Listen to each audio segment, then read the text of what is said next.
ką čia skaitot? Jeigu netiesiogiai, tai skaitau, kad aš esu genijus. O jeigu tiesiogiai, tai privalomąją poeziją iš mokyklinių programų. Ir kaip? Nu tai ir sakau, kad aš esu genijus. Vaikams tokias baisybės skaityti, nu tai čia yra absurdas. Nu, man šlikštu yra. Nu, paklausyk šito iš šis.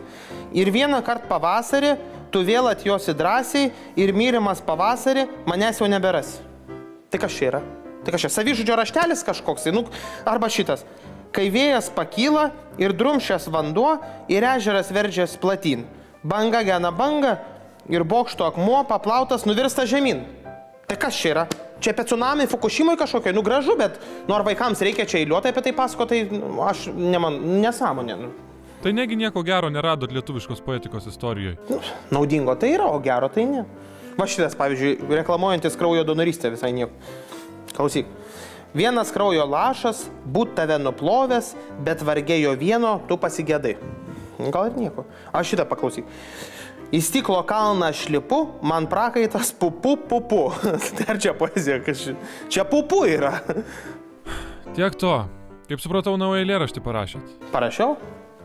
Tai ko iš karto nesakėt? Tai ko iš karto neklausai? Aišku, kad parašiau. Dabar ir paskaitysiu. Tylos visiems. Pavadinau folikulo folkloras. Žiūri melsvas delfinas ryte į save. Gražus aš skotina, kad kur tave, bet baltasis ryklys juk dailesnis vis viena. Jis kaip klūnis ir pitas sulipdyti į vieną. Ir nusprendė delfinas būt antru jau gana. Patrauklesnį už ryklį padarys jį barzda. Nesiskuto delfinas 2 savaitės ir dieną, bet barzda, kad kur ją neužaugo vis viena.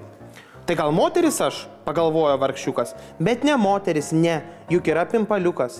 Tad barzda taip ir liko delfinui tik geismas, skrodžia jūros bangas, liūdnas mūsų baby face'as. Gražu.